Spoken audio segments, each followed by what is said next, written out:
Hello and welcome to the All 12 Signs video series for the Pisces new moon that's happening on the 10th of March 2024 at 20 degrees and 16 minutes of Pisces. This is the first new moon with Saturn in the sign of Pisces so far. It'll be the last new moon that's very close to Neptune as well. So we've got some big energy showing up with this new moon. My name's Chloe. I work with card divination, astrology, and I channel energies through my body. As you can see, my hands are moving around right now. I've been doing physical light language for nearly 3 years, and I've recently had a vocal light language activation. Both of these things are drawing on energies from different dimensions to help us heal, help us clear stuck energy, and open up portals to source to get us in alignment with our soul's frequency by bringing in activation codes. Even if you're not consciously aware of what's going on, they are working with your higher self, with source, to help bring in alignment. Right, for those of you who know your time of birth, I really recommend you check out the sign that falls in the first house. This is called your rising sign, where your ascendant is. And all the astrology will link in clearest with this, because I'll be reading for the signs as if they are the rising signs. However, this does not invalidate you looking at any other part of your chart, perhaps where your sun or your moon are, because they are always getting activated with lunations. So just look to wherever that sign falls in your natal chart, look to the house that it's in, the themes of that house, and apply those themes to the messages that come through. It will be as if that sign with all the meaning of your natal chart has now moved to the first house. So the astrology will still link in. You just got to add on a little bit of natal chart, personal natal chart meaning on top of it. Right, I'm going to keep these introductions short and sweet, and I'll be reading for Virgo and Leo in this video.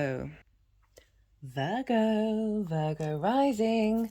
How you doing, Virgo?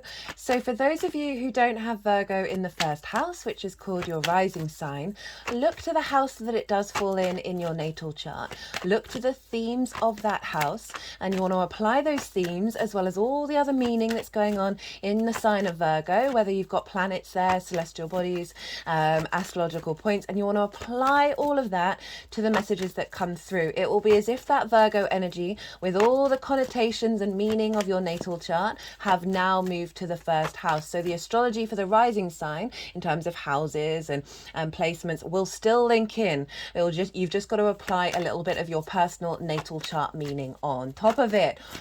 Well, Virgo, hello. You've got this moon opposite your sign, okay? So as I said in the introduction, right, this is the first new moon in Pisces with Saturn, because last year Saturn moved into the sign of Pisces after the new moon. It's also the last new moon that we're going to have within close conjunction of Neptune, before Neptune then moves into Aries. We're going to have other moons here in Pisces, but they're just not going to be as close to that planet. So we've got some big energy showing up. For those of you who are new, who didn't quite catch the introduction, I channel energies through my body, both physical and vocal light language. These will be coming through each year. Now, that's a fair amount of cards. Okay, they want them. All right, whoa, okay. So what was I saying? Oh yeah, I channel energies through my body, bringing in energies from different dimensions to help us heal and work with our soul, our higher self, to bring in alignment. So even if you're not consciously aware of what's going on, the vocal light language will pop out, the movements will happen. This is still in alignment with your higher self. The vocal side of it is a recent activation for me, and I'm still recalibrating the physical vessel in terms of receiving transmissions that are like English translation. So I'm not quite sometimes I am, sometimes that happens, but I'm still integrating, and it's just part of the journey that we're all on, of activating our magical powers.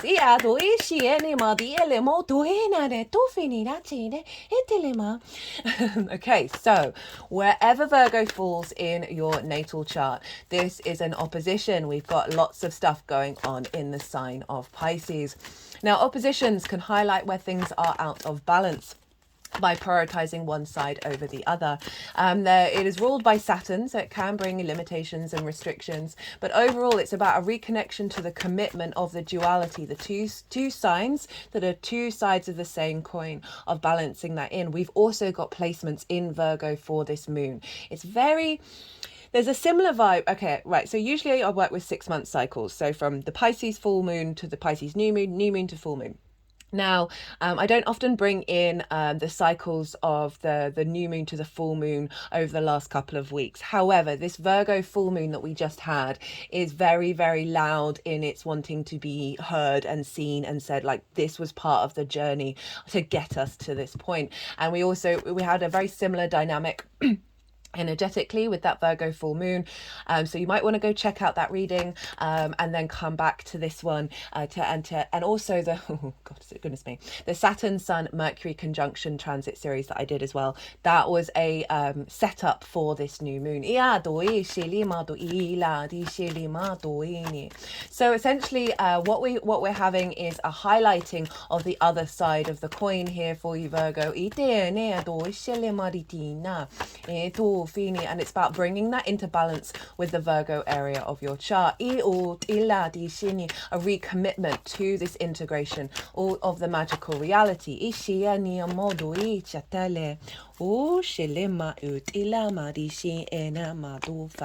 I'm pulling cards for 3 piles.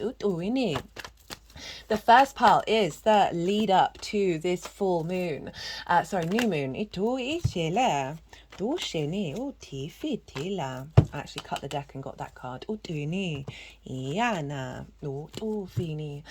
So sorry. When they're sort of doing these things, my brain just goes, and I have to stop talking. So we got this new moon. Right, so yes, first pile, sorry, I really got quite sidestepped there.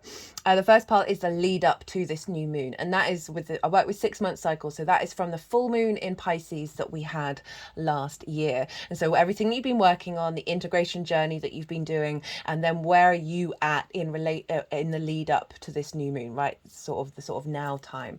The second pile is the energy of the new moon, what's being downloaded into your vessel at the time of this new moon. I see lunations as download points, activation codes coming through, and so this is what's being activated energetically that will then unfold over the next 6 months. And so the baseline for pile 2 is the collective reading. Now, this is where I get to break down the astrology in way more detail. I pull collective tarot cards. I talk about practices that are linked into, hello Neptune, that are linked into the themes of that lunation or of that transit, and channeled messages come through.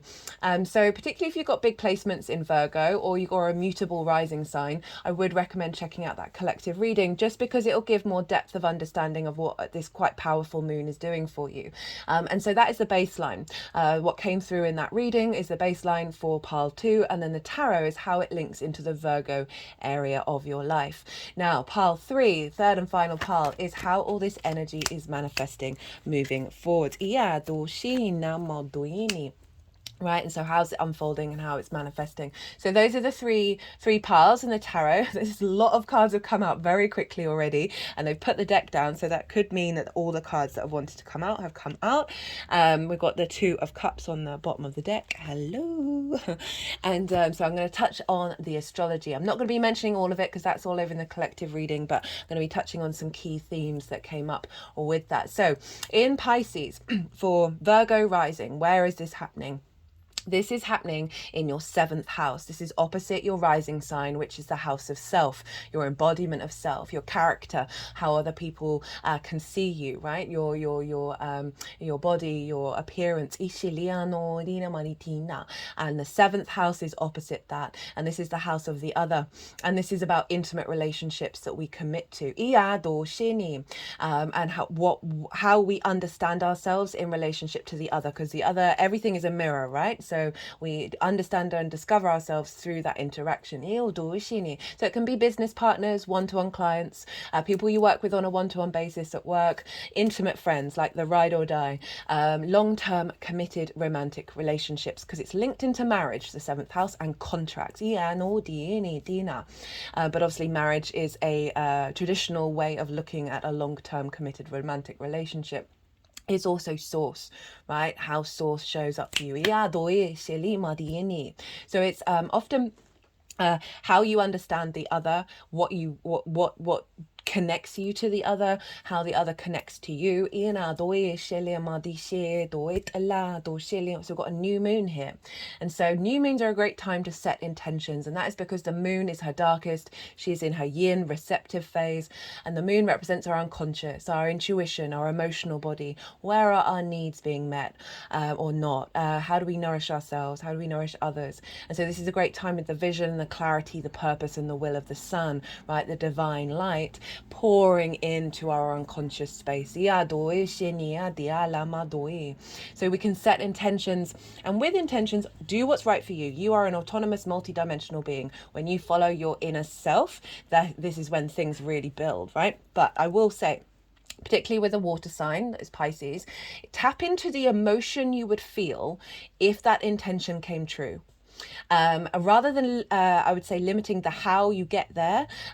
If you've got a real clear mind of a direction, you want to write it all down or do a practice around that, fantastic. But I would just say sometimes we can block off the creation process with source when we limit ourselves with our rational understanding of the universe, right? So this is really about the feeling that you'd feel, and then and through that power of that feeling, that is your co-creation with source, because you're surrendering the how and you're offering up this emotion, and then source is going to match that and tap into that and bring in possibilities that you may never have imagined. So this can be setting intentions around how you connect to the other, right? If there are any trauma responses or limiting beliefs, blocks around connecting to someone, committing to people, having close friends, your connection with source,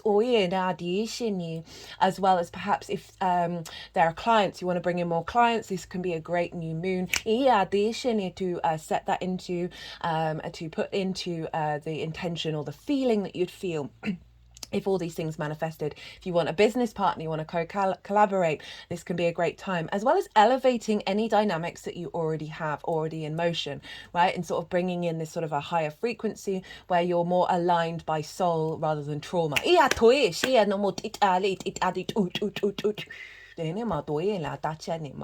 So we've got Saturn, the sun, the moon and Neptune all in the sign of Pisces. And what does this represent? Well, we've just come off a really big conjunction with Saturn, Sun and Mercury. I really do recommend that reading, especially for, as I say, Virgo, heavy Virgo placements or mutable rising signs. Just in general, really, that was massive. We're not going to have a conjunction like that for a very, very, very long time. And we've gone through some recalibration from that Virgo full moon to this new moon that is really allowing us to connect to our intuition, connect to our psychic tendencies, the synchronicities, the magic of Pisces, and allowing this unknown reality that's always been present more alive in our material world, because we've got a lot of earth energy with this moon, of bringing it into the 3D. So elevating those relationship dynamics. Saturn is bringing structure to Pisces, right, and bringing a sense of maturity and strength within yourself, your own autonomy. I find Saturn moving through the 7th house can often bring up dynamics with the other that really help realign your understanding of self. So really having, perhaps there may have been some lack of boundaries when it comes to the other, with Pisces being there. Very unconditional, being able to understand the paths that everyone walk, and not necessarily letting people walk over you, but certainly that permeable ocean, everything's connected energy. Sometimes we do need a little bit of structure, right? And Saturn is coming along and making sure that you aren't self-sacrificing. You aren't denying yourself when it comes to the other. There is a balance here. So Saturn is really giving structure to the magic, and able to bring that into our reality, bring in very magical relationships. You may have never crossed your mind that they were even possible. Very synchronistic, very flow-like. The sun and the moon is entering a new cycle, right? So we're activating a new cycle around our intuition, around connecting to the other, sort of having a spidey sense of knowing where to go and what to do. We're relinquishing fear over making mistakes and allowing us to bear witness to the magic of the synchronicities and really integrate it into our present current incarnation. Neptune's there, right? Neptune's been bringing up a lot of delusion, a lot of illusion, a lot of confusion, and it's been doing so in the lead up to this moon because it's clearing out some big archetypal paradigms, old versions of self that have come to the surface in order to be composted and broken down for this new beginning to happen where we're more in our power, right? And then Neptune is bringing in this source energy, this source reality into this 3D realm. Very, very powerful. Now, Mercury has just moved into the sign of Aries. I love Mercury in Aries. It can be very hot-headed. However, the flip side of that, right? So Aries is the spark of spirit, our personal connection to fire, to source, to spirit. It's transformative. It's go, go, go, go, go. It's our embodiment of our sovereignty in this incarnation of wanting to go and explore beyond the boundaries that are already set. Mercury here is fast, fast, fast inspiration, transformative. Go, go, go, go, go. The ideas, the zing from source to your soul, the interaction with your soul and source in the current incarnation. Lots of connecting the dots. Mercury is facilitating the download that's happening in this new moon and is able to interface it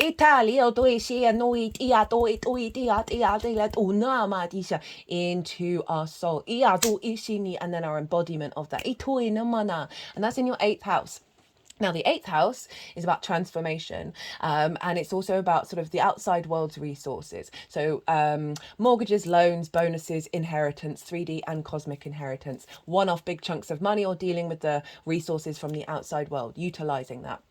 Now, transformation comes in because it's the exchange between you and anything other than yourself, right? Time, money, things, energy, intimacy. And this is anything other than you, right? Source, your connection to source, your connection to the outside world, your relationship dynamics that come from the 7th house. And so often we can have scarcity complexes here. We can have martyrdom. We can have self-sacrifice, codependency, taking too much, giving too much, resentment. A lot can build up in the 8th house. Now, the transformation is because whenever we are exchanging with self and anything other than ourselves, we are in a form of evolution and growth, because no man is an island, no human is an island. There is no, we are made up of all of our experiences, and we are constantly in a state of transformation with our exchange with anything other than ourselves. Now, Mercury is going to retrograde in the sign of Aries. Can't wait to do that transit. So it's going to be in Aries for a while. And so this is picking up divine inspiration from source. Picking up clues about the new paradigm around relationship dynamics. Your voice being received by the outside world and anything other than you. That's impacting what is going on with this recalibration of you and the other. Now bringing that into balance.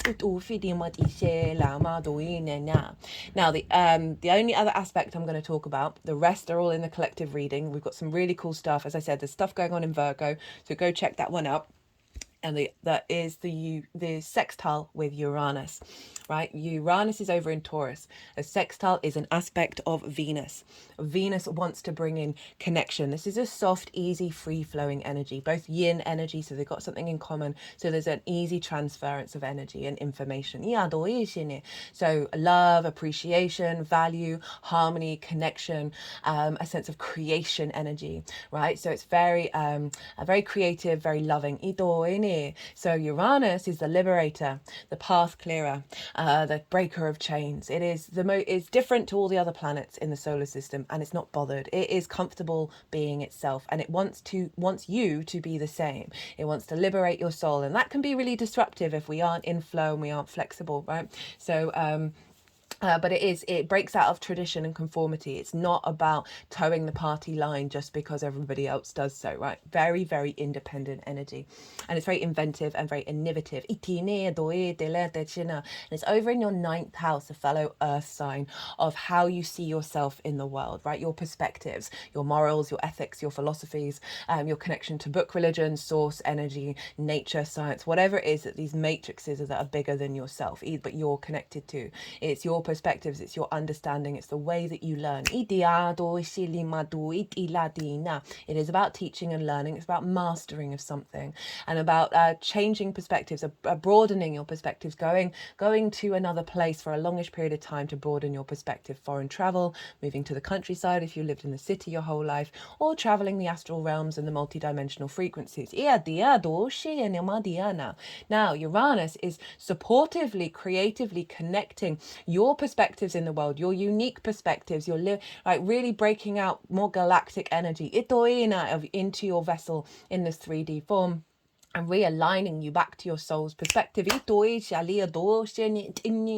Shaking down any old perspectives that may have distorted your relationship dynamics. It is liberating us and facilitating colouring outside of the lines when it comes to what's coming in with this Pisces energy, which is allowing us to have faith and trust in the magical reality that we currently live in. So it's connecting the dots. It's making sure that these relationship dynamics are in alignment with who you truly are, who your soul really is.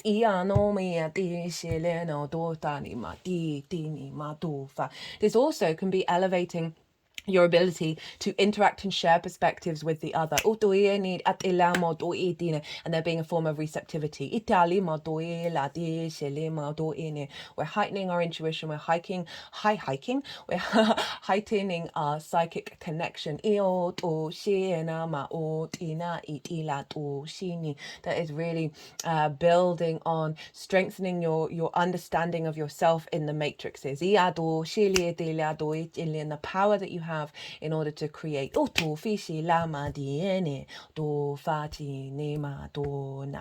Okay, so that's the major aspect that I'm going to talk about. Now, I'm going to touch very briefly on rulership. Because whatever's going on with the ruler of a sign is impacting the sign that it rules. So Pisces is traditionally ruled by Jupiter, and Jupiter is over with Uranus in the sign of Taurus, helping expand your understanding of who you are in this world, in this universe. They're giving you confidence, giving you a sense of wisdom, giving depth and breadth, and saying yes to your new learning, yes to the new perspectives, yes to the integration. Feeling confident in the way that you understand yourself, and how you learn, building on that, right? Bringing wisdom to it all. And that is feeding into this moon. Again, it's sort of reconfirming what Uranus is doing and really broadening it and elevating it. The relationship dynamics that are in your life and the new ones that will come in are in alignment with what's going on in Taurus, of this real confirmation of self. And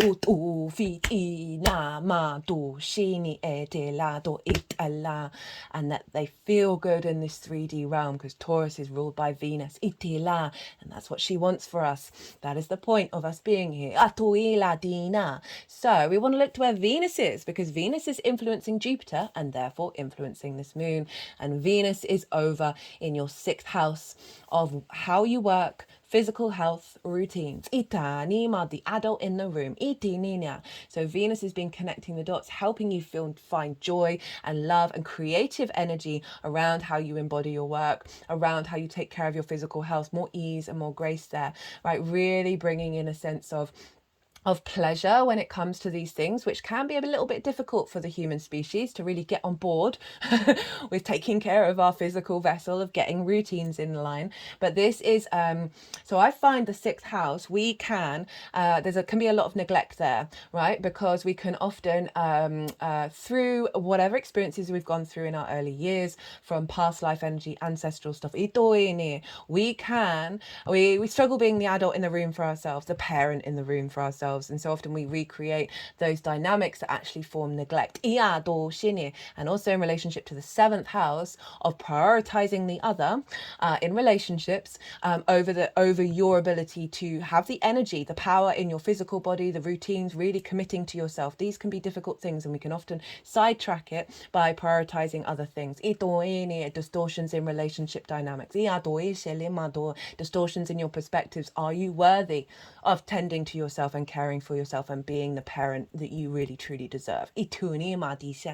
So Venus is influencing this and saying, hey, we're getting this in alignment, but we're doing it with a bit of fun and a bit of grace.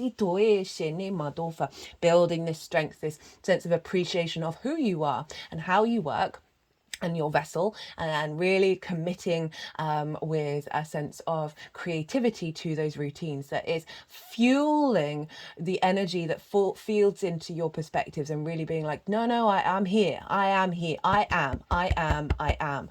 Very good mantra to have before you go to sleep and when you wake up. And that is making sure that those relationships do not dismantle the work that you've done in the 6th house. There's an element of collaboration from perspectives of working together, of weaving together, from shared perspectives. It doesn't mean you have to agree with absolutely everything. We're not here to change people's minds. We're just sharing information. But it does feel like there's an alignment coming in of being able to build. Now, Aquarius is traditionally ruled by Saturn, and Saturn is in Pisces. So we've got this feedback loop again of those relationships, particularly with source as well, right? Of source feeding into the way that you work, into your physical vessel, right? That's really elevating your perspectives and then realigning relationships, intimate relationships in your life. So we've got this lovely feedback loop. Right, I am going to leave it at that because all those cards came flying out. I'm going to get on with reading the tarot. So I'm going to go consciously. Oh, that reminds me. Check out where your sun and your moon are in your natal chart. Look to the houses that they're in and the themes of those houses. You might want to apply those themes to your intentions because your sun and your moon always get activated with lunations. These things also might show up around the new moon because we often around the new moon get clues about the longer term cycle.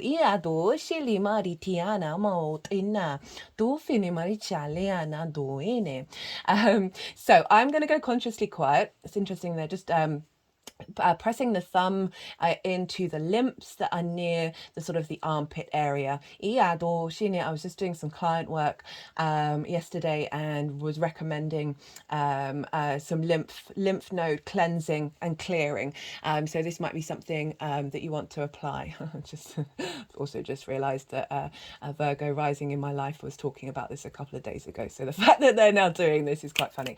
Right, so I'm going to go consciously quiet. I'm going to soften my mind. The energies are going to move through me. They're going to move the cards around. They're going to do some physical and vocal light language, and then they'll put the cards into the 3 piles, and that is when I will bring the tarot into the astrology. So I call you to soften your mind as well. You just had loads of information thrown at you. Let that all settle into your unconscious and then see what intuitive hits come up while we have this bit of yin energy.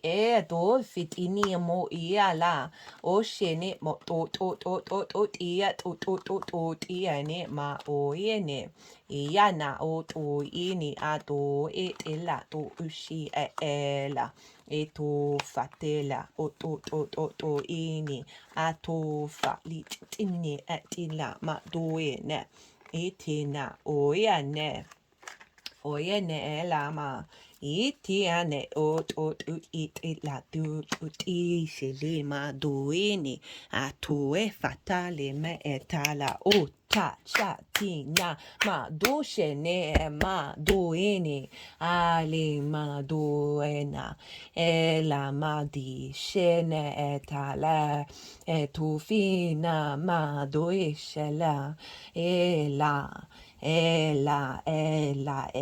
utum ishena utum ishela utum ishela tum etiene ela Otini, itia, itia, itia, itif, dishiane, etali, nia, ishila, dishtatin, dishtin,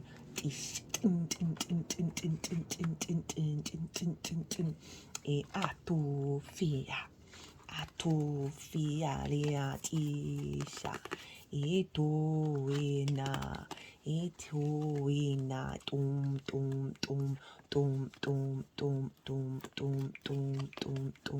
dishiania o tu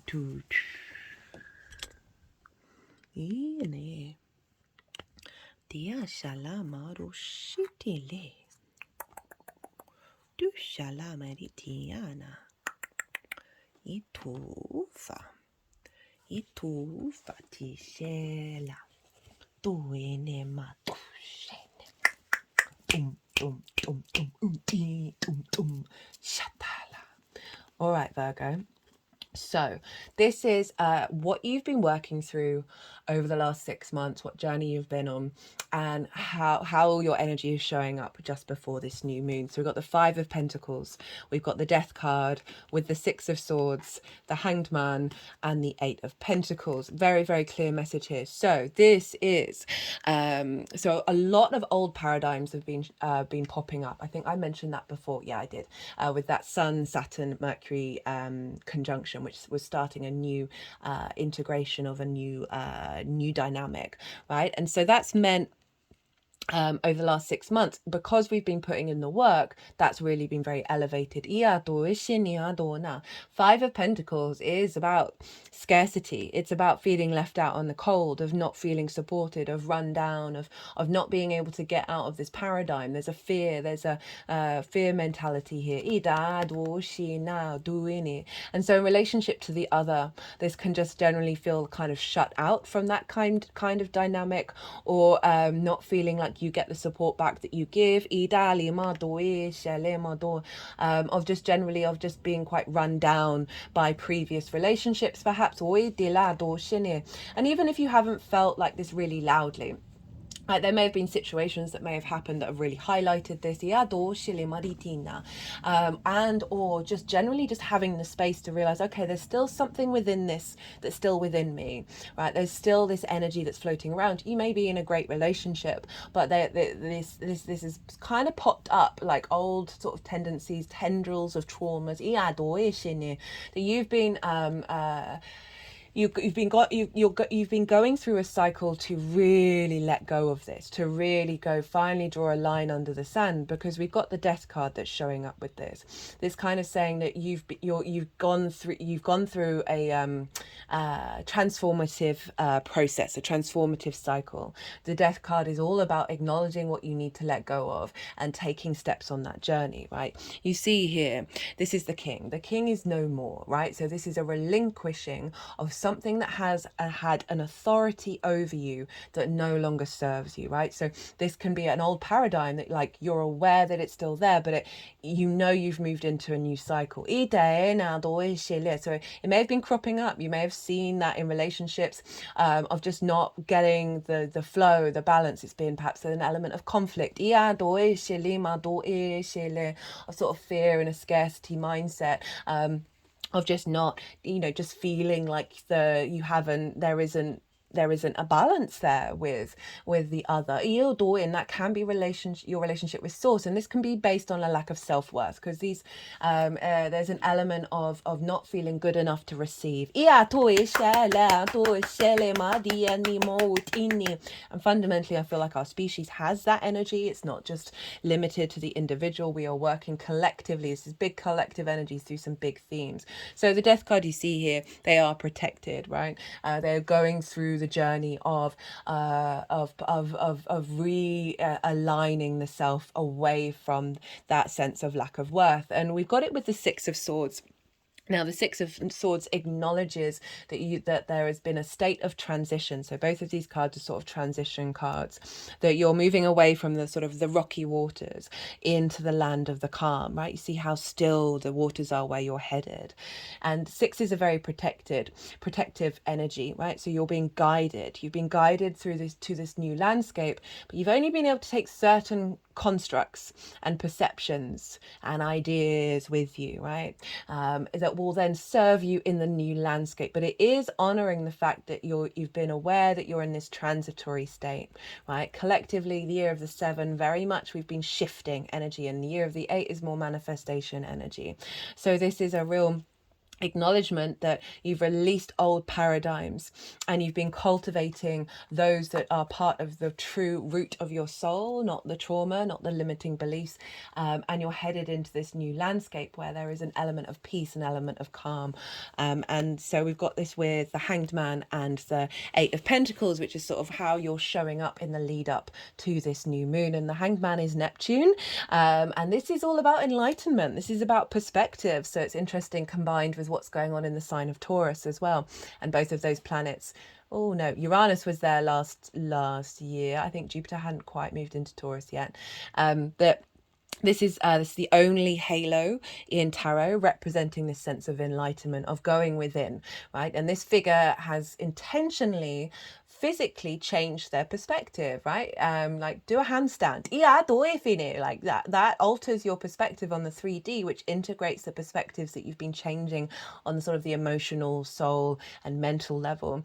But it is about deep wisdom and divine connection. So you've gone on this journey, and now you've been it's a bit of a limbo card, right? So now you've been resting, now you've been recalibrating, of acclimatizing those perspectives, having shifted some energy into your being. And it's come with the Eight of Pentacles, which is whistle while you work. So you've now been mastering this new perspective. You've been putting the time in to really refine these in order to then build on that in the material realm, right? And how you then, perhaps you may have been taking actions with these new perspectives with the other, and putting it into practice.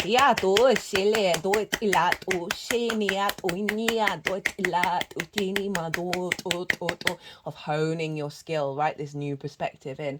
So the energy for this new moon that is being downloaded into your vessel, remember the baseline is the collective reading. We have the Wheel of Fortune, the Three of Swords in reverse, the Emperor, the King of Cups, and the Knight of Cups. The Wheel of Fortune is Jupiter's card. This is it's a very fate orientated card. It is highlighting a change of cycles, right? This new moon is bringing in new bigger things that are different from the previous cycle, that are more in alignment with expansion. And but it's definitely implying that there are things going on beyond your perspectives that are getting into alignment. But overall, a real shift of dynamic around the way that you look at the other. Rather than that Five of Pentacles, it's now this expansive upward motion of the Wheel of Fortune. It's one of the most luckiest cards in the tarot. We got it with the Three of Swords in reverse. So this is saying the change is moving away from this, right? Any distortions around the heart when it comes to the other. As I said, doesn't have to be romantic. It can be all those other things that I mentioned in terms of the 7th house. Three of Swords in reverse is those swords are falling out from your heart. You're now really able to tap into that heart and not recreate relationships that fall into a place of grief, right? So often we can have difficult journeys with the other, and then that forms a limiting belief around expectation of how every relationship is going to be. I don't often say this, right? But so my relationship with Source and the channeling that I do has often, there's a part of it that fundamentally feels like it's simply recreating the damaged relationships I've had in the 3D, because there is lots of blocks between the communication ability. I also fundamentally know that it's part of a process that I'm unraveling and reconnecting to, but sometimes it genuinely feels that there's a lack of respect, a lack of communication. And it really sort of highlights, it's highlighted a lot of old dynamics that I've lived through. And the reason why I'm bringing that up is because sometimes we can just get stuck in that loop. And I've been spending a lot of time in my own practice of working through that energy and not constantly expecting to see that keep showing up. And I'm doing that by really centering into myself. And I just thought I'd bring that up because it does kind of tie in source as well as intimate partners, intimate friends, and those kind of dynamics that have there's been an energy of discord, and there's such a beautiful energy as well, don't get me wrong, but I'm just sort of letting you know that it can show up in those ways where it's coming to the surface because it is recalibrating the bigger picture and all of those dynamics. And I do know that that's what's going on with me, but sometimes it's just like, oh, why the same cycle over and over and over again? So it's if you've been going through something similar, the fact that the Three of Swords has shown up is saying no, those old patterns, those thoughts, those those limitations are falling away and clearing out, and the heart healing's coming in. So these aren't getting recreated.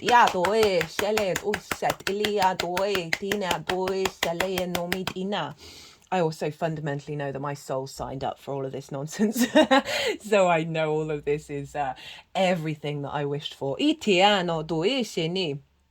got the Emperor, we've got the King of Cups and the Knight of Cups. So there's a real sense of sovereignty and wisdom coming in with the other, right? Of you being very much in your energy and not like with Pisces in the seventh, that can be a lack of boundaries, as I said earlier. And so this isn't, this is about an establishment of healthy boundaries, healthy give and take. Aries is in your eighth house. Healthy relationship dynamics that then show up in your life. But overall, just a sense of you being in command, you being sovereign within your nature that isn't diminishing connection.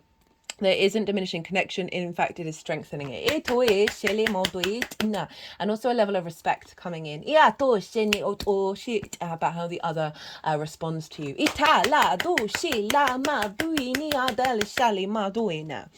King of Cups, Knight of Cups, so big cup, big water energy coming in.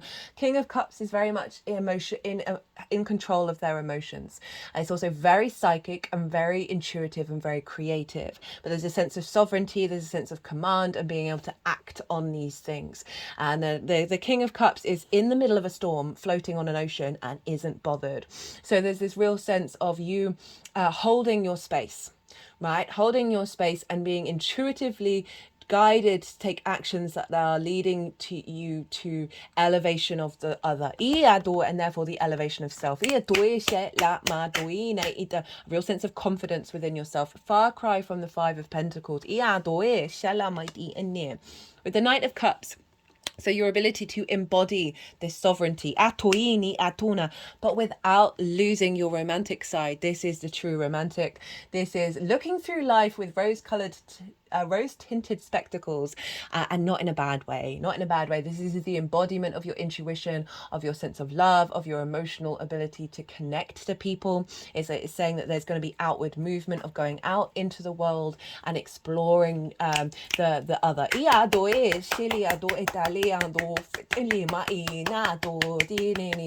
Being guided by your inspiration, and this can be source coming in and really facilitating your embodiment. And it's making me think of Taurus in your ninth. Oh, did I just knock that flying? I did knock that flying. Of Taurus in your ninth, of ruled by Venus, of feeling good in the 3D world and being in your flow. It's saying whatever dynamics coming through is bringing about a sense of flow and is bringing a sense of maturity and balance, right, in the way that you interact.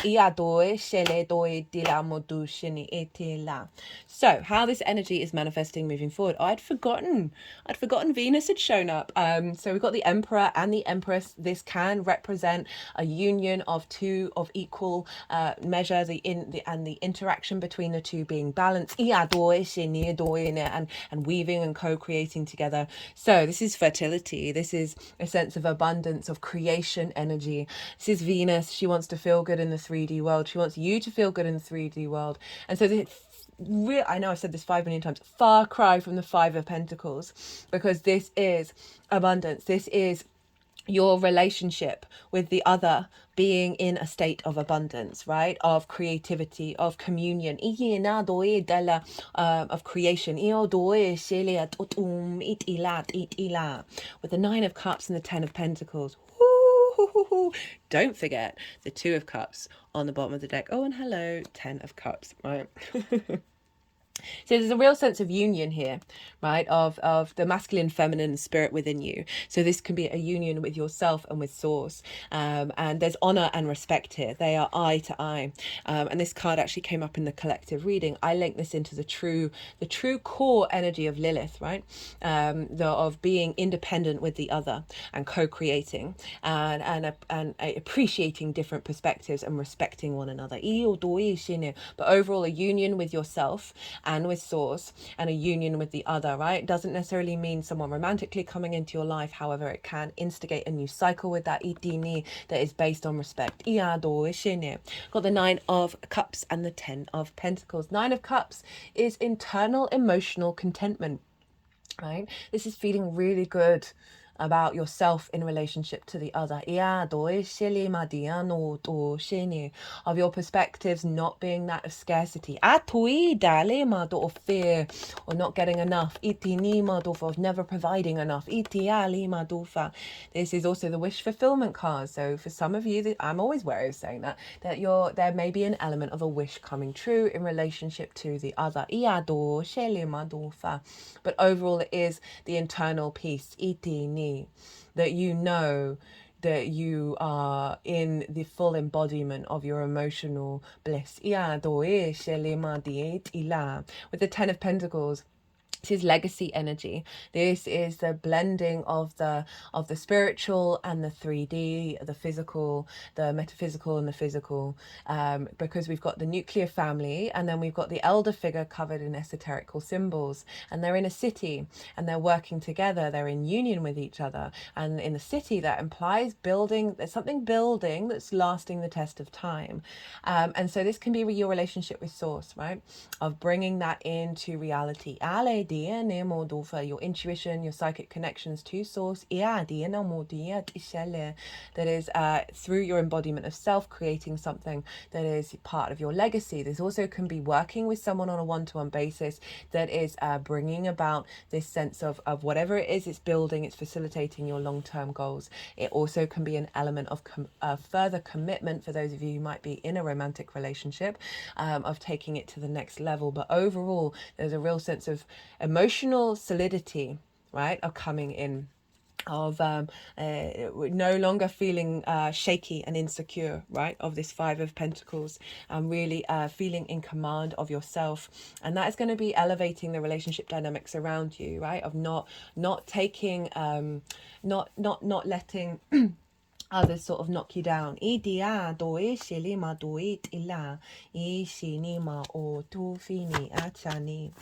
Right, let's get some qualifiers. Let's see what wants to come through. Got vibration, positive action. Tena.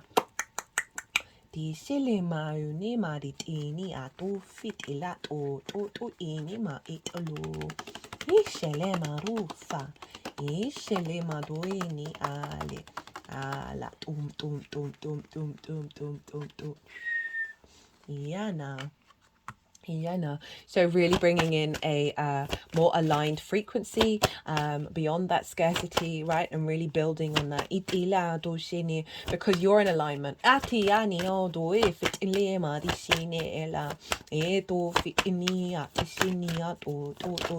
I love how that positive action has come through next to the Knight of Cups.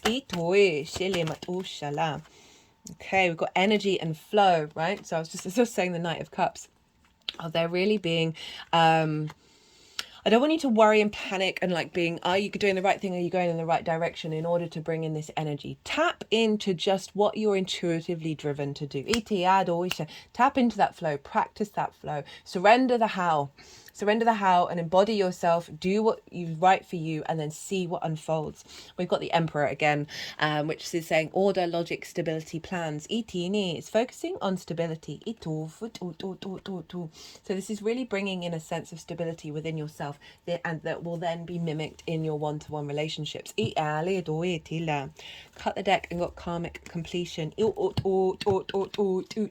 Going through an old cycle, passing through an old cycle, clearing out.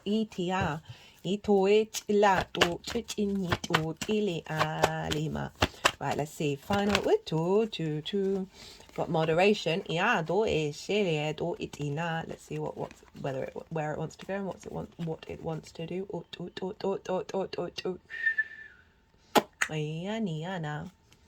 I have a feeling it wants to be in reverse. I've never done a reverse card here. That there's it's like a blocks are being cleared. That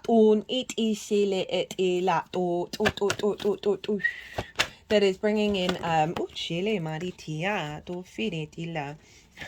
got patience, self-love, so having gone through a cycle of patience and moderation. We've got creativity and self-love. Really just feeling that there is a clearing of a block because you've been working on the self, because you've been really aligning with how you value yourself. That it's bringing in new opportunities, new dynamics that are playful and creative and building, right? That they aren't limiting you looking after yourself. They are, in fact, expanding the ability to bring in more love into your day-to-day, right? It doesn't have to be romantic, but it can come in many, many different forms. Right, Virgo, I am going to leave it at that. I hope you enjoyed this reading. It's always an honor and a privilege to read for the lovely Virgo. If you enjoyed this reading, do not forget to hit that like button. Be good to yourself, Virgo. Be good to those around you. And most importantly, be well until we meet again. Leo rising. How you doing, Leo? For those of you who don't have Leo in the first house, which is your rising sign, look to where Leo falls in your natal chart. Look to the themes of the house of where it falls and apply those themes along with everything else you've got going on in Leo, all of that meaning to the messages that come through. It will be as if that Leo energy of your natal chart has now moved to the first house. So the astrology will still link in to wherever Leo falls in your chart. You just got to add on a little bit of personal natal chart meaning on top of it, right? So take what resonates and leave what doesn't. Well, okay, so regardless of whether Leo is your rising sign or not, Leo and Pisces in conjunct one another, right? And an in conjunct can be a little bit of a difficult energy. It's not a traditional aspect. It's involving 6 different energies, and so who've got nothing traditionally in common with one another, of trying to get them to work together. So it can be like herding cats. It can be miscommunication, having to put in a lot of work, a lot of groundwork in order to get things into alignment. It can be crossed wires, as I said, like of not really seeing eye to eye. But the others, once you get beyond it, once you realize, oh, this is what's going on, right? Because Leo, fixed fire, yang energy, Pisces, mutable water, yin energy, right? Trying to get those involved, it just takes a little bit more effort. And once you do, you're kind of breaking out of tradition, you're breaking out of conformity, you're bringing very inventive, innovative ideas to the table because you've got six different energies all now working together. For those of you who are new to the channel, who may have missed the introduction, I channel energies through my body from the multi-dimensional platform, right? So I both physical and vocal light language will come through during these readings. The vocal light language side of it is a recent activation, and so I'm still integrating this vessel to get the right framework in order to have like a clearer translation in my mind of what's going on, of what's being transmitted. But overall, the energies that are working with source and with your higher self, so even if you're not consciously aware of what's going on, they are bringing in activation codes, doing some healing, some attunement.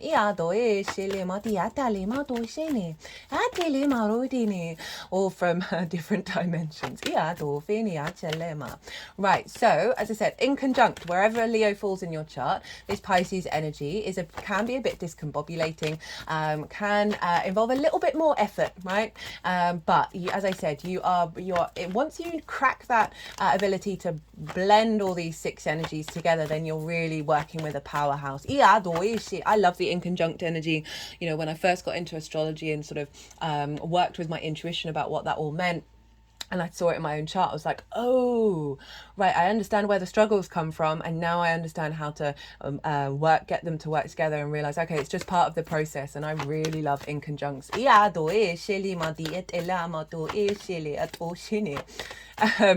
So, right, I am pulling cards for 3 different piles. The first pile is the lead up to this new moon, this Pisces new moon. This is the first Pisces new moon with Saturn in over 30 years. It's going to be the last new moon that is very closely linked into Neptune, while Neptune is still in Pisces. And so we've got some big energy showing up here. So, pile 1, the lead up to this new moon. I work with 6-month cycles, so this is from the Pisces full moon that happened last year in Virgo season. Everything that you've been working through, what have you been integrating, and who are you? What's your energy as showing up before this new moon? So that is pile 1. Pile 2 is what is being downloaded into your vessel at the time of the new moon. I see new and full moons as portals, right, of download codes, activation codes.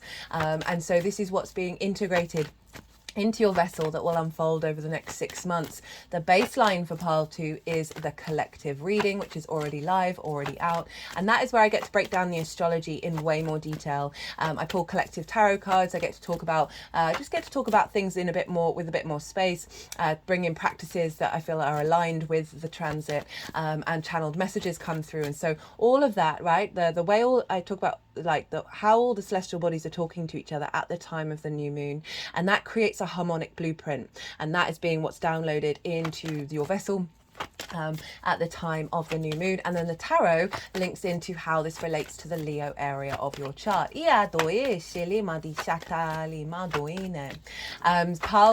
Pile 3, third and final pile. This is how all of this energy is manifesting moving forwards. So those are the 3 piles. And let's get into the astrology. So I'm going to talk about the astrology while I'm shuffling, and then we'll bring in the tarot towards the end of the reading. So this is a new moon in your 8th house, Leo rising. So the 8th house is the house of transformation. It's the outside world's resources, right? And your relationship to that. It can be mortgages, loans, insurance, taxes, debt, bonuses, commissions, like one-off payments, or dealing with the resources from the outside world, or giving your resources to the outside world. But it's also inheritance, both 3D and cosmic inheritance.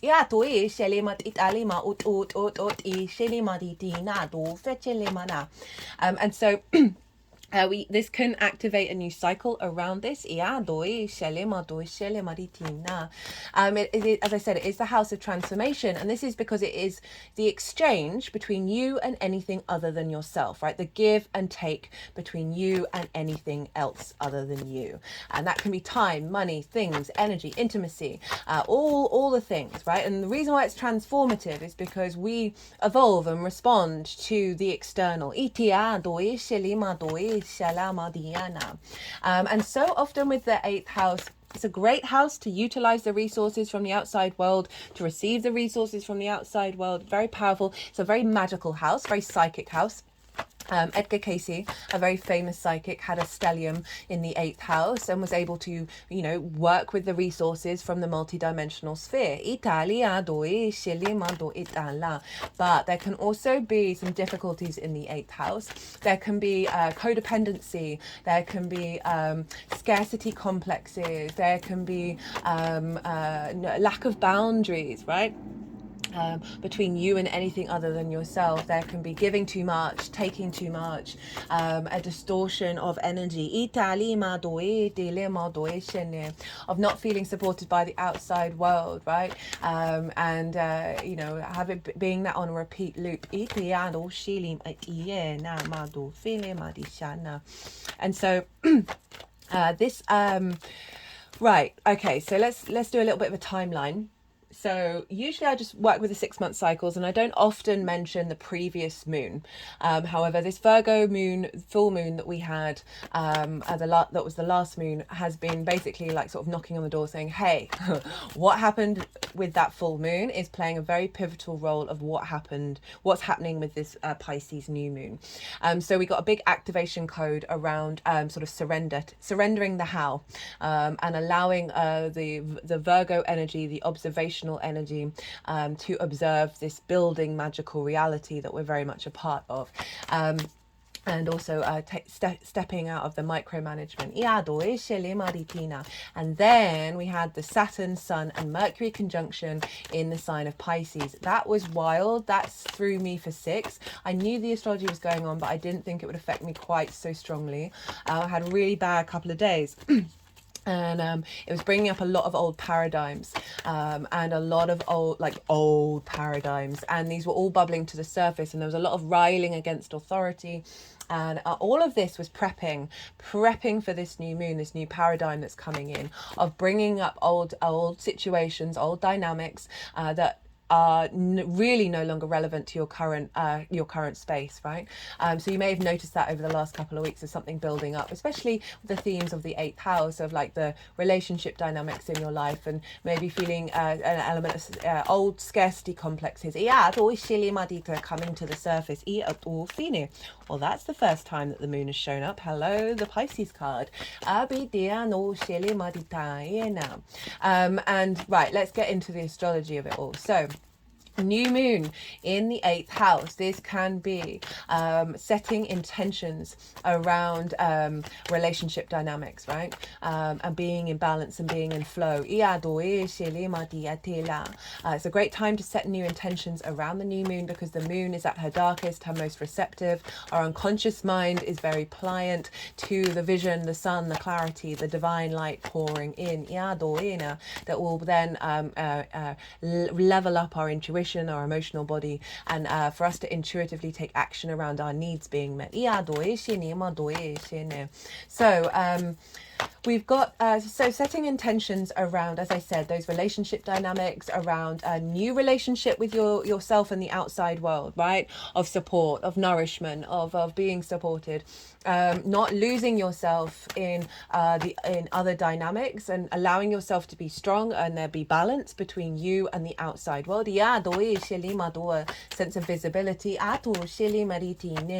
sense of respect.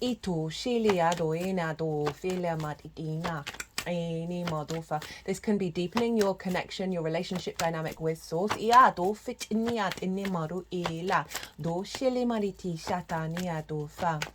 So let's talk about the astrology, and I'll bring a bit more about the intentions in with that, because there's a lot going on. I also would say, do whatever is right for you in terms of your rituals, your intention setting. But I would always preface it's a really great idea to tap in. Hello, Venus. Tap into the feeling that you would feel if that intention came true. And tap into that feeling rather than the how you'd get there, right? If you feel called, you've got a clear vision of like really detailing your intention and doing that way, fantastic, right? Ignore me completely, but you can add on that feeling. I often just find that, you know, with the co-creation with the universe, it is about tapping into that feeling, that knowing, that embodiment. And that is the power of our species, right? Our emotions and our expression of them. And then the universe picks up on that frequency and then creates with it. So it is a co-creation, but there is an element of surrender, because the universe can come in and come up with ideas that are beyond your rational mindset. And Pisces is very synchronistic, very fluky, very psychic. It really is quite a phenomenal energy. And we've got Saturn the sun, the moon, and Neptune all in the sign of Pisces. Now, Saturn has been giving us strength, been giving us the core boundaries in Pisces, right? Giving structure to the magic of Pisces. And Pisces is the ocean, right? It's the expansion of everything's connected, and we can often lose ourselves and not allow a sense of structure, a sense of firmness within ourselves when we're dealing with the outside world. So Saturn's come along and has been shaking up some of your relationship dynamics in order to really help you know your own strength and your own needs.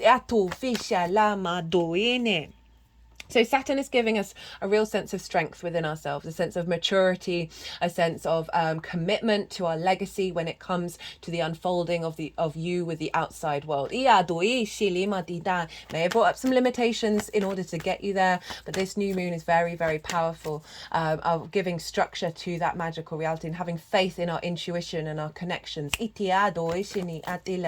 heightened activation of our psychic abilities. We are all psychic, we are all intuitives, we are all channelers. It is we all do it in different ways. Even if you think, oh, that's not psychic.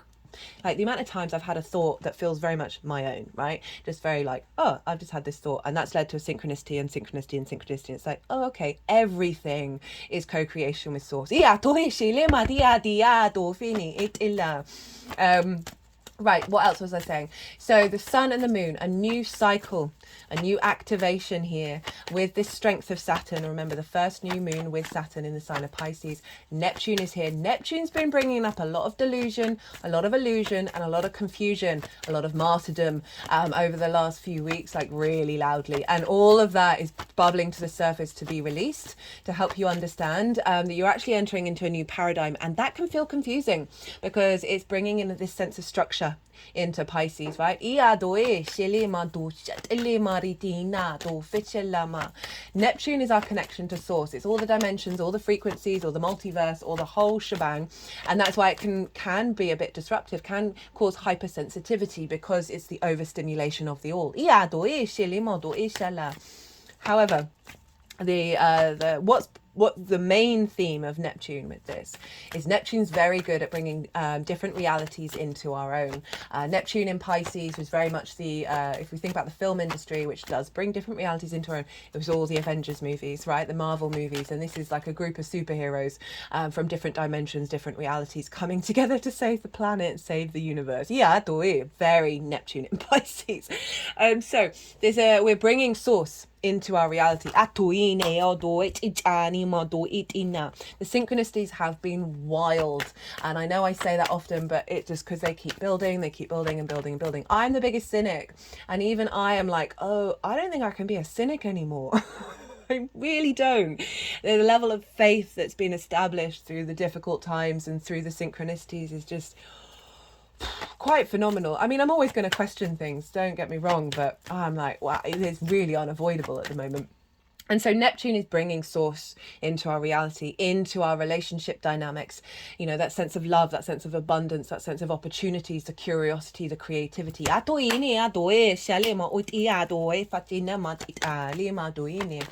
And it's really allowing us to trust and have faith in our intuition, have faith in the synchronicities. It's not blind faith, but it is this sort of this knowing, this being the observation of that Virgo full moon is allowing us to see the rationale behind the magic. Mercury has just moved into Aries at the time of this new moon, and Mercury is going to be in Aries for a while. It's going to retrograde there. I will be doing that transit. Can't wait. I love Mercury in Aries. I have a fire sign, Mercury, so that's probably why. But Mercury in Aries can be very hot-headed, very like, I'm saying what I'm saying. I often find I swear a lot more on this channel when I do Aries transits, and it was last year, especially the Mercury in Aries transit, because it's just like, don't give a fuck, right? You just like, who cares about swear words? Why are we all so sensitive? Like, I'm British, right? We swear a load, and like, I'm amazed at how much I managed to hold back on this channel. But aside from that, right, but it's very empowering, right? Aries is the spark of spirit, right? It's very independent. It's very like, I want to be who I am. I want to explore through my own experience. I want to go into new frontiers. I want to like just charge off ahead. The first one into the breach. really the confidence, the motivation to take action. And I find Mercury in Aries is fast. Aries is so fast divine inspiration, right? Divine connection to your soul, right? Clarity of communication.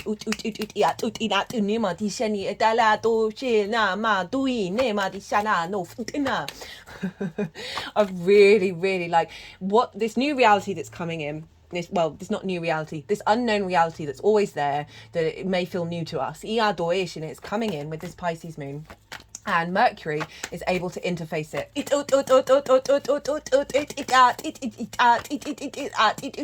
really quickly. Every time I've said that, they've done that. That's the energy. New viewers, I've got like 3 guides that are channeling through me mostly at the moment, and that one was the neutral kind of like sacred geometry, archetypal, architectural structures of the universe. It's code. It's downloading codes.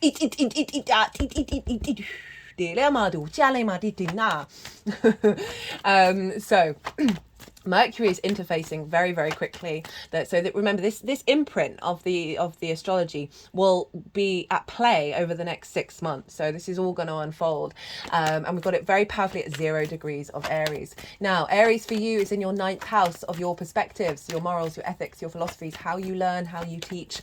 It's how you map yourself out in the world, society, the universe. It's connection to the source, book, religion, nature, science, all the matrices that are bigger than you, that you are a part of, and your understanding of yourself within them and everything else within them. It's all the big questions, the whys, the wherefores. It is about learning and teaching. It is about broadening of perspectives, right? Of traveling to places that change your perspectives or broaden them. You don't necessarily have to change. They can just add them all to the pot. Can be the multi-dimensional sphere, as well as the 3D reality of going somewhere for a longish period of time to alter your perspective. And Mercury moving through there is really receiving a sort of divine wisdom of reconnecting your soul and yourself consciously to the matrices that are in alignment.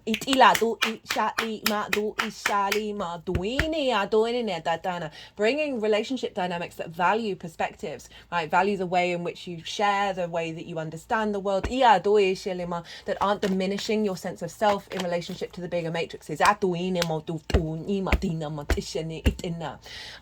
also really doing the interface around you understanding the magic and really feeling it. Okay, so the other major aspect that I'm going to talk about, there's lots more going on, but that's all in the collective reading. There's a lot of fun stuff. There's a lot of earth going on. And this is why I'm like, the magic is coming and into the 3D. Now, this moon is making a sextile to Uranus. And this sextile is an aspect of Venus. Venus wants us to feel good in the 3D realm. It brings about connection, harmony. It's a soft, easy, free-flowing energy, both yin energy. And so it's about connection. It's about creativity, appreciation, value, love, grace, diplomacy. It's a lovely energy, right? And we've got it with Uranus, and Uranus is in Taurus, squaring your Leo energy, but over in your 10th house. Your 10th house is your life purpose, your career, your visibility, your reputation, how the big outside world sees you. And you got Uranus up there. It's been there for a while, of sort of recalibrating your life purpose, recalibrating your career. So your soul's frequency is liberated, because it is the great liberator. It is the breaker of chains, the clearer of paths. It is different to all the other planets in the solar system, and it doesn't care, and it wants you to be the same, right? Rather than conforming to the tribe for no good reason, right? Rather than people pleasing for no good reason. This is really shaking things up in terms of your 10th house and your visibility.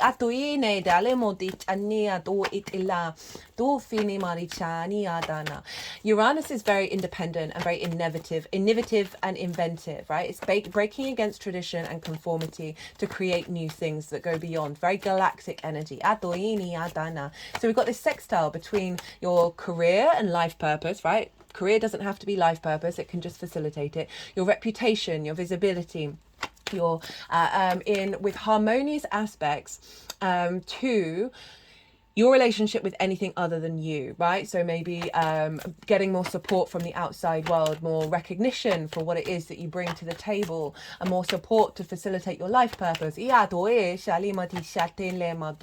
More visibility with the outside world, your reputation being more in alignment with your soul's frequency. You're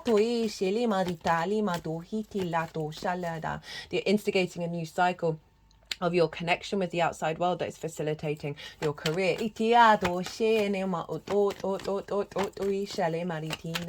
Bringing harmony with that, harmonizing these two aspects together. If you may have felt some scarcity show up, this is realigning that.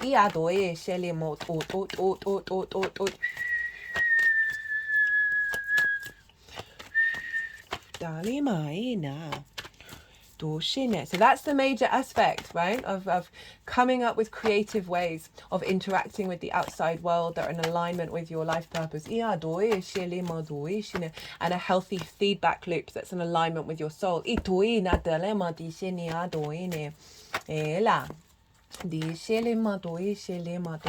This might bring in more one-off projects like commissions and bonuses that facilitate where you're headed and your visibility. An activation of source of cosmic inheritance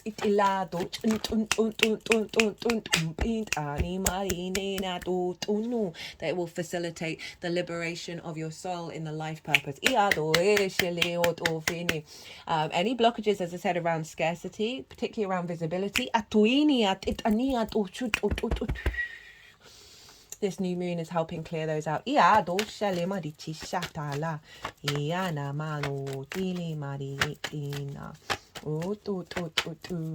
also you instinctively knowing where to go for the resources that will facilitate your career, but then also drawing them towards you. It's going to be mixed because we can be both yin and yang at the same time, obviously. Right, so that's all I'm going to talk about in terms of aspect. I'm going to touch briefly on rulership, because what is going on with the ruler of a sign is impacting the sign that it rules. And Jupiter traditionally rules Pisces. So whatever's going on with Jupiter is influencing what's going on with this moon. And Jupiter's hanging out with Uranus over in the sign of Taurus. So again, it's a real influence, a boost coming in from your career, from your visibility, your reputation, your life purpose in relationship to the other, right? To the relationship dynamics with anything other than yourself. And the resources from the outside world, both in the 5D and the multidimensional space. Jupiter is elevating, bringing wisdom to your understanding of your life purpose, expanding, bringing together of parts and expanding and unfolding, giving you a sense of faith of where you're headed and what you're doing. There may be opportunities that have come through that are in alignment with taking you of where you need to go on a soul's journey. So this career energy, this life purpose, this visibility energy is influencing the new dynamic that's being activated over in the sign of Pisces. And now Taurus, who rules Taurus? Well, that is Venus. So Venus is influencing what's going on not only with Uranus but also with Jupiter. And so where is she? She's over in the sign of Aquarius. That's opposite your sign, Leo, in the house of the other, right? So this is business partners, one-to-one clients, people you work with on a one-to-one basis, intimate friends, romantic, long-term committed relationships, as well as your relationship with source, right? It's linked into contracts and marriage, the 7th house. King and Queen of Pentacles. Oh, hello.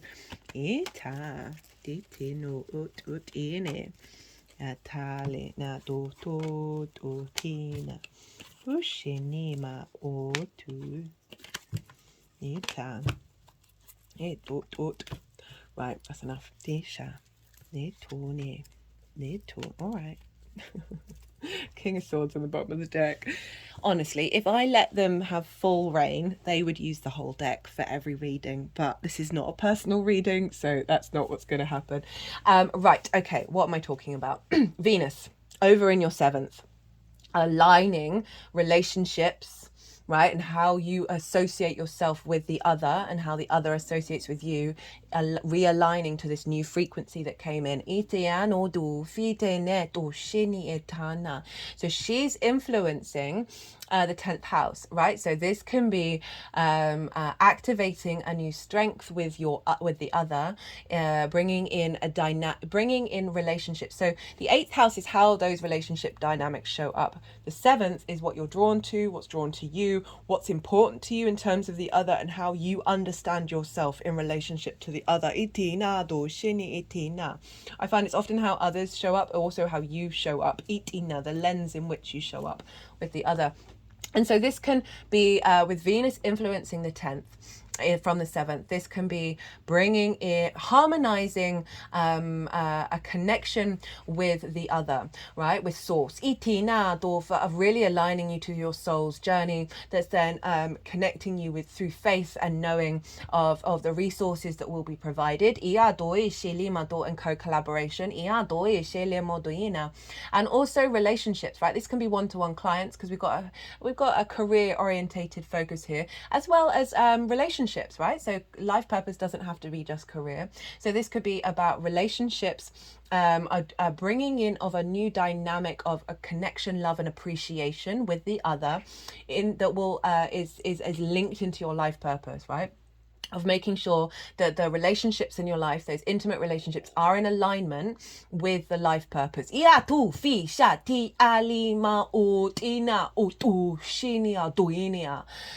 then this is all feeding into the relationship dynamics and the resources, right? So, the codependency and all that stuff of like really like knocking that on the head. And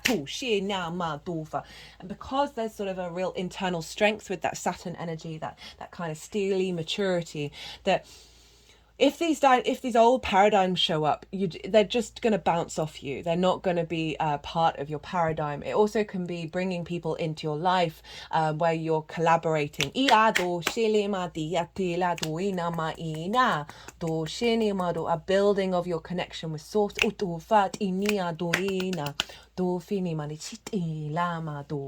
Now, Saturn traditionally rules Aquarius. So where's Saturn? Well, like over in the sign of Pisces. So we've got this loop between the other, your life purpose, and relationship dynamics, right? And making sure that they're in alignment and not knocking you off your understanding of who you are in the universe. 9th house, Mercury.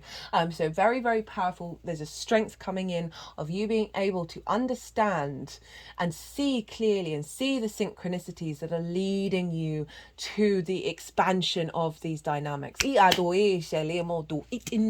not to worry, to not to fear. Keep doing you. Keep taking those actions, and then watch where the synchronicities take you. Right, I'm going to leave it at that. Look to where your sun and your moon are in your natal chart. You may want look to the houses that they're in and the themes of those houses. You might want to apply those themes to the intentions that you play around with over the new moon, because they always get activated with every lunation. Also, themes around wherever they are can show up that add on a personal layer on this general reading. There was something in my head that I was going to say. Oh, yeah, around a new moon, we often get clues about how it's going to unfold, right? So you want to look around what's going on in the lead up to the moon, around the moon, and see what little clues are showing up for you, especially with all this Pisces energy, very synchronistic. Okay, so I'm going to go consciously quiet. I'm going to soften my mind. The energies are going to move through me, and they are going to move the cards around. They'll do some physical and vocal light language, and then they'll put the cards into the 3 piles, and that is when I will bring the tarot into the astrology. I call you to soften your mind as well. You've just had loads of information, and let that all settle in your unconscious. Don't try and overthink it, and then see what intuitive hits come up while we're doing this little bit of channeling. Di scene tu ini mo tu ini a tu I tu fit ila tu I a tu shita ina mo o tu ni a tu ma di shala dia shale ene o tila o tu shala. Oh, just got a pain in my ear when they put that tower card there. I shali o. I'm just thinking about the earrings that I wear. I've got an infinity symbol. And a pearl. ET representing the ocean and Venus. And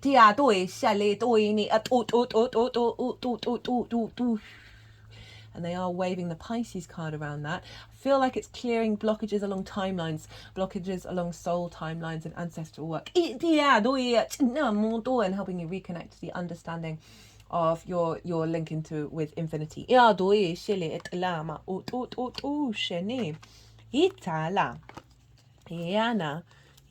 doire to etila to shiatila ina. Can you see all of that? Did I do it further enough? Itela.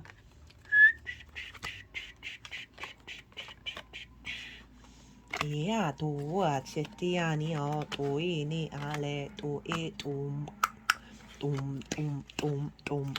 inoma ishelia dufa etina ma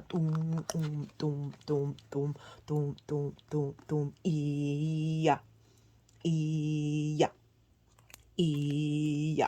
tina de shala utuma tin tin tin tin tin tin tin tin tin tin tin tin tin tin tin tin tin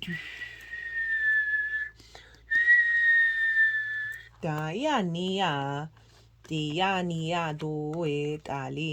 Yeah, tin tin tin tin tin tin tin tin tin tin shaina.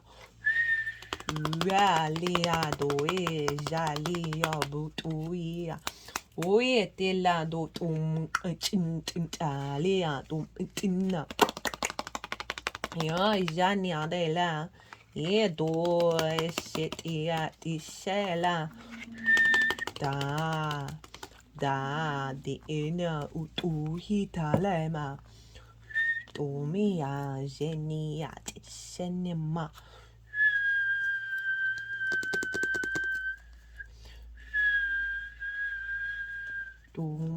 Domela tishana. Domatinia ni mari dailea da tishini. Yeah, doela ma do fit in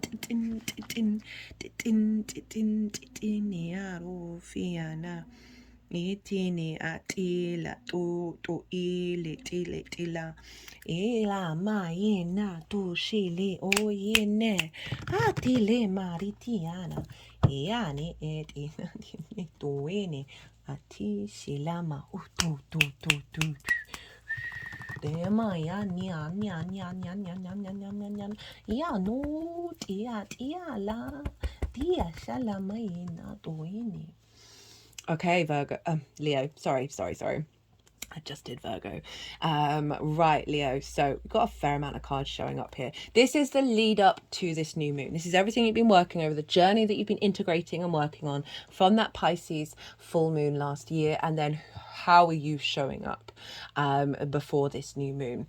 Got the 10 of Swords, the 5 of Swords, with the Tower in reverse, the Page of Pentacles, the Moon, and the 7 of Cups.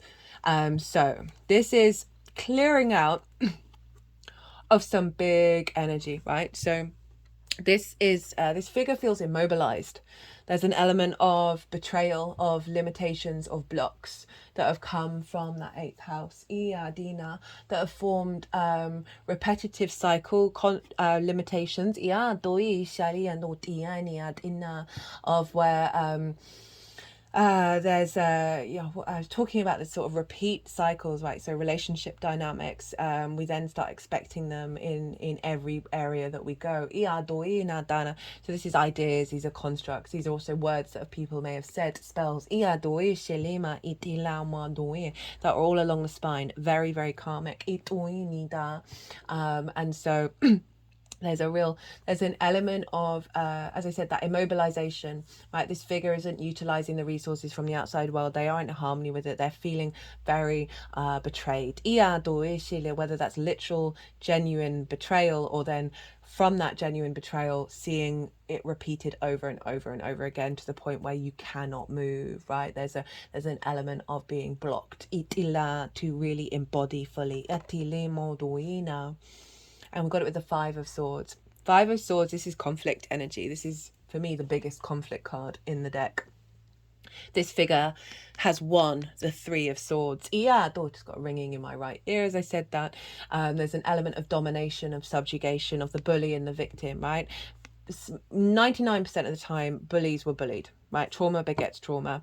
But aside from that, this can be also a building on this of limiting beliefs, limiting ideas that have a power over you, that then just keep that in that heartbreak, keep in that grief.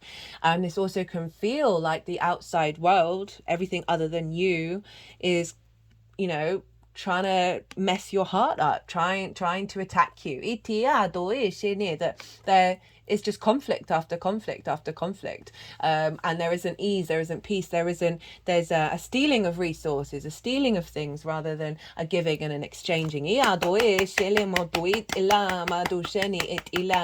no, so even if you face that, it then internalizes, and it can take a while to sort of re-navigate out of that of the expectation, the assumptions, the thought processes. Like your mind can be very difficult, of like being in a feedback loop, all of the same. Got it with the Tower in reverse, which is what feels like this has been pulling down these structures, right? This has been pulling down those internal, even if they may have been external, how they then internalized within you, and pulling down those structures within yourself. The Tower pulls down what's at the top. It keeps the foundation strong. So it's been pulling down internally. That's what I'm getting with the reversal in this case. Pulling down internal energy. Old structures that no longer serve. That may have been a very protective energy for you, right? So often that is just what the mind does and those unconscious responses do, but those are being broken down.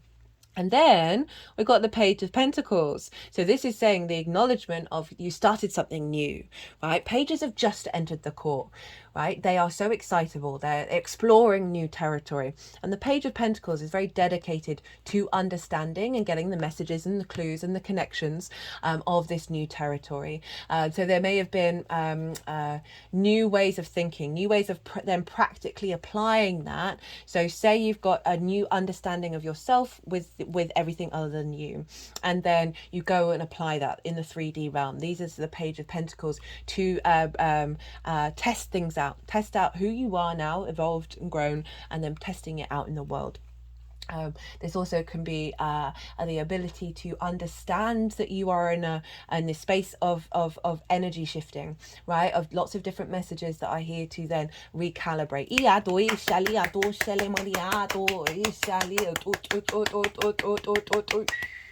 This also could have been opportunities that have come in, small opportunities that have helped with the recalibration.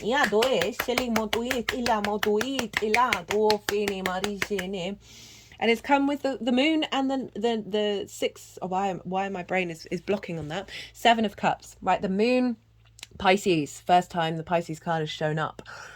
This is the psychic, the sensitive, the intuitive. That which is not clear, right? That's which is hidden in the darkness, but is still very present and very valid. We've got the tamed dog and the wild wolf. This is the blending of those parts of ourselves and allowing us to be in flow with those. But it's an activation of your intuition. Having cleared out some conflict, of being more in flow when you're dealing with the outside world. Not being limited, not being restricted, of seeing where your intuition takes you, putting it into practice. Seeing things unfold. Surrendering certain things, or surrendering control, and then seeing what the universe points at. And it's come with the Seven of Cups, and for me this is the channeling card. So that may be relevant to some of you, of like of activating new channeling, new intuition, new psychic tendencies in the lead up to this new moon. But it's also about fantasizing and dreaming, right? This is not about feeling limited and blocked, but that Ten of Swords, feeling conflict. This is now having the freedom to explore the possibilities of what the 8th house, this transformative energy, the resources, the sharing of the resources, the co-collaboration, right? The new dynamics that you connect to on an emotional level coming through, and playing with that. Playing with intuition as well. But getting more inspiration of this new paradigm coming in.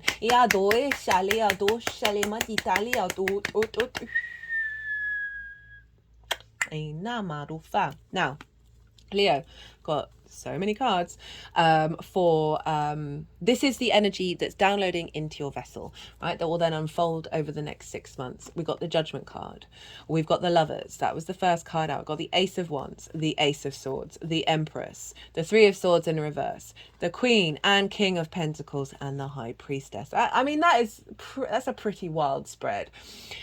So what's coming in as built off the back of this is good judgment.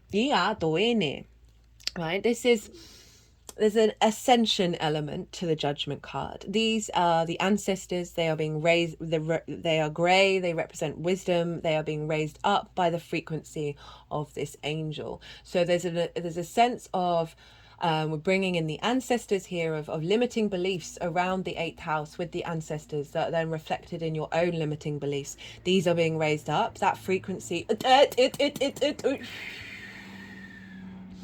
is being transformed, which is leading to sound judgment. This is the Pluto card, and that happens to be in your 7th house, Leo risings. It's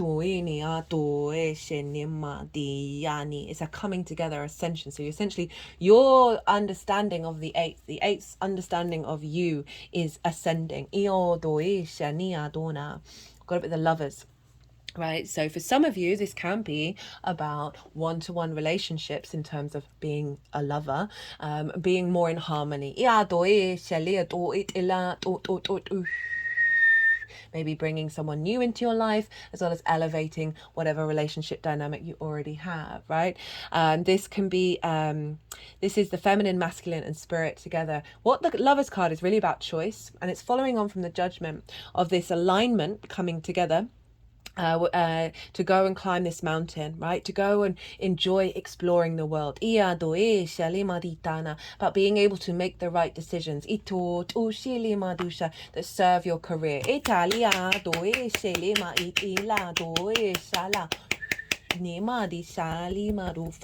This also can be about, as I said, collaboration with others, of there being union, of the sense of the outside world becoming your lover, of that give, of that wanting to share. Think about the Sufi mystics. They called God beloved, right? That sense of being in a mutual, equal relationship with Source.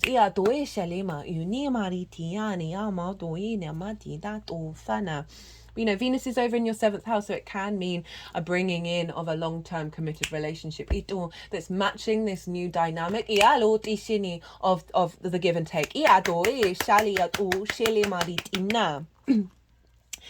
We've got the Ace of Wands and the Ace of Swords. So this is a renewal, a big renewal coming in. The Ace of Wands is your passion, your creativity, your spark of spirit, virile, independent, creative energy. The Ace of Swords is vision, clarity, divine inspiration. The combination of the two is your ability to instinctively act with clarity.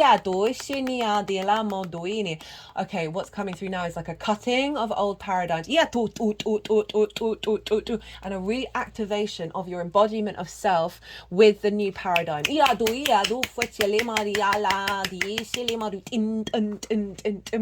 Also getting divine inspiration coming in from Source, creative ideas, new interactions that are on bringing passion and mental stimulation.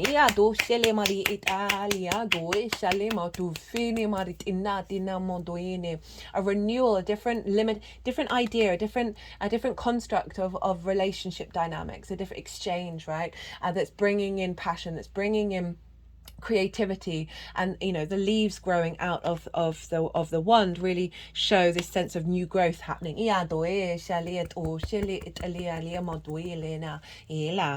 And then we have the Empress. So there's a real sense of abundance coming in with this 8th house, this sense of feeling good in the outside world and your connection to the outside world. It isn't denying the giving process, but it's now we want it in a healthy way where there is a sense of abundance, there's a sense of flow, there's a receptivity. So there may be more opportunities, right? So traditionally she is pregnant in that card, which represent new opportunities. Those 2 aces are also a refresher, a renewal, and a new beginning. So this new engagement from a place of Venus, right? Of joy, of love, of creativity. Very fertile energy rather than the sword energy that we had with the conflict and the limitations. This is not about limitations.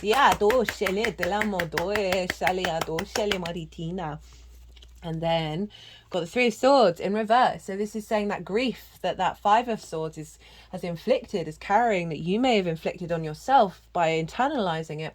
These swords are falling away, and this has been quite a common card showing up here. Just went over the King of Swords, which is Aquarius, which is relationships. They're just moving over the heart area. This new understanding, this new empathy and compassion, this openness to the all is just allowing things to soften and fall out. Relax and fall out. Those swords clamped in of now being released. Of not seeing those same cycles of grief over and over and over again. Not having those restrictions of your heart power being seen by the world, being visible. Any limitations of your expression of your heart's desire to connect, to expand, to create, falling away. We've got the Queen of Pentacles, King of Pentacles. So big collaboration energy here, big earth energy, big abundant energy. So again, we think about the resources from the outside world, both on this dimension as well as the multi-dimensions, and then what's going on in the 10th house, which is Taurus, which is earth energy of your life purpose and your career. Having the Queen and King show up, this can be you and someone else co-collaborating in order to bring in abundance. Can be with spirit, can be with source, can be another person, can be a romantic relationship because it's the king and the queen, but it's also an alignment within yourself of the masculine and feminine. We have all those energies within us, not gender specific, of nurturing this new framework, right, of bringing in taking action upon it, right, and having a confidence to bring it into the 3D realm, this magical, abundant, creative reality of opportunities that you're then going to be able to cultivate. They're all in alignment with your life purpose and your career.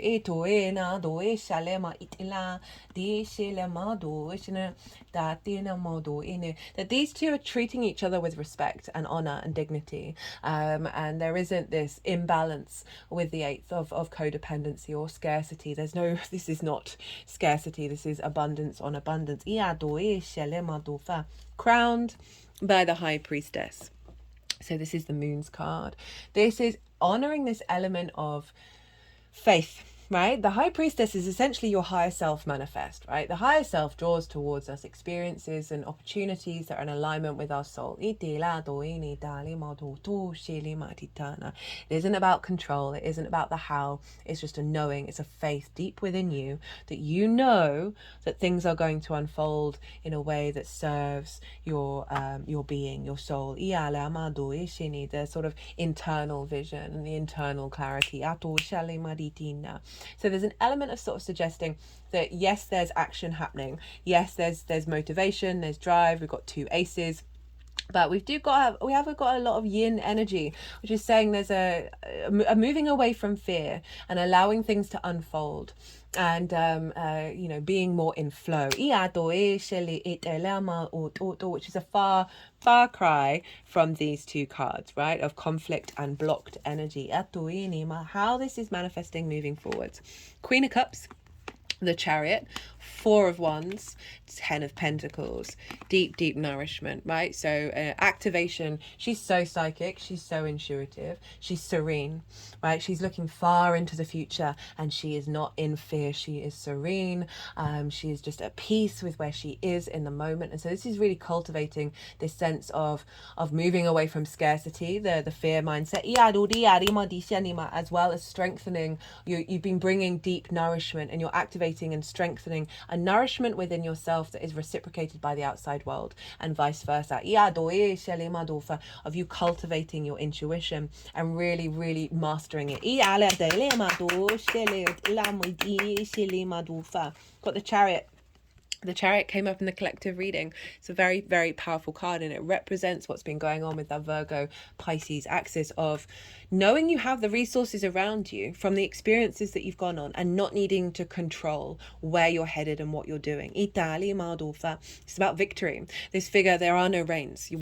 This figure is not trying to control the direction, but they are in balance, right? They're in perfect yin yang balance. And so because of that internal balance, the universe is unfolding around them in a way that serves their nature. For some of you, this might be moving or receiving the resources that you need in order to travel out in the world.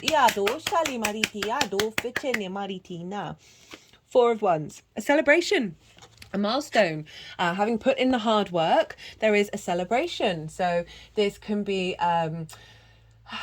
this could be a celebration of perhaps what's come through from the 8th house for the 10th is now something to be celebrated for.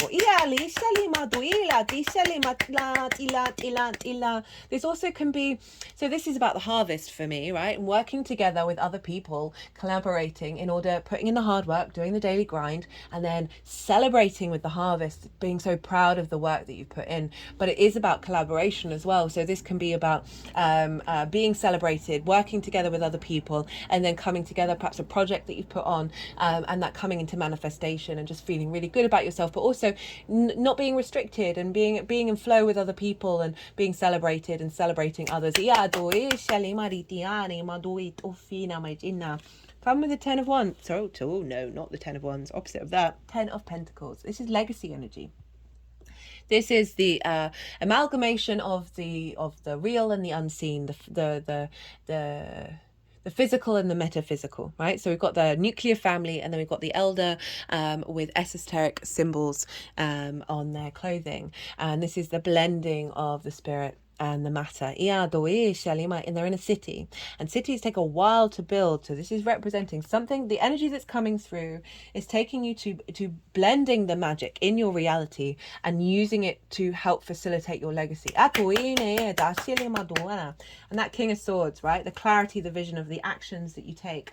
I'm also feeling like that's alignment with the other. That's coming through. Cut the deck and got the Judgment card. This has been happening a lot, where I get the duplicates from the other decks. So we've got the Judgment over here. Results, decisions, outlook, finality. A change of outlook that's leading to results. My third eye is now throbbing. They're just sort of moving it over the third eye.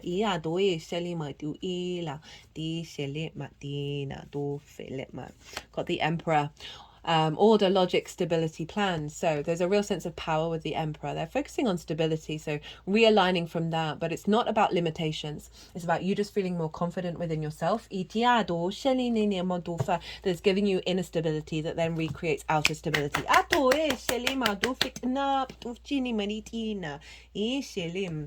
Bottom of the deck, we've got messages and open mind. So that's that intuition, that's the communication with source. As I said, it's a very psychic house of activating that. You've got the Moon and the High Priestess, very psychic cards of you really being able to be in attunement and co-creation. Which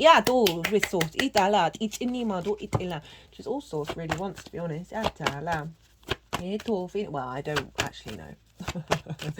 I'm not going to put that there. I think source is just curious.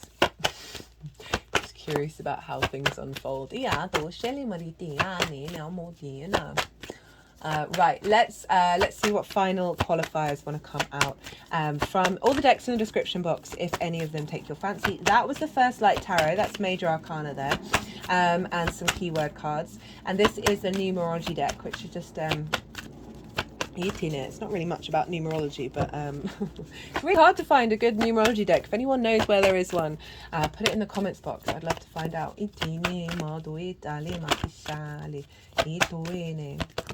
Okay, 3. Got financial discipline.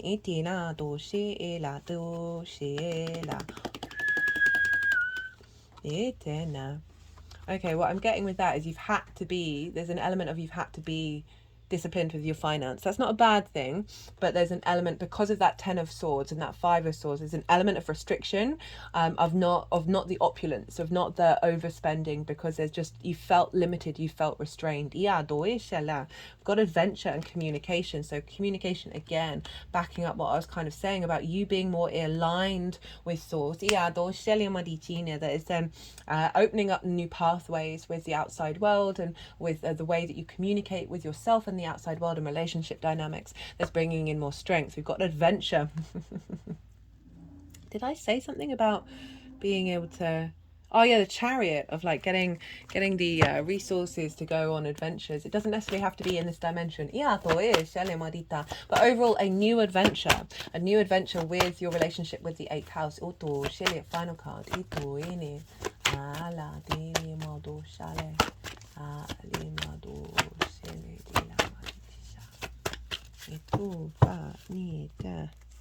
Personal growth.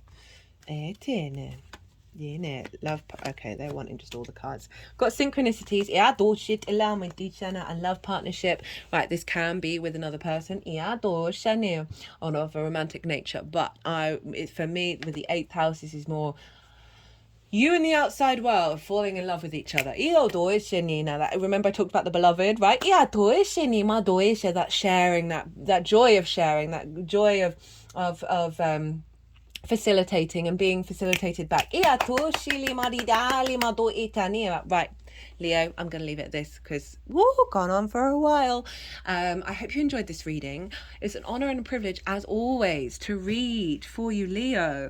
Right, okay. If you enjoyed this, I'm going a bit weird right now. Don't forget to hit the like button. And Leo, be good to yourself, be good to those around you, and most importantly, be well until we meet again.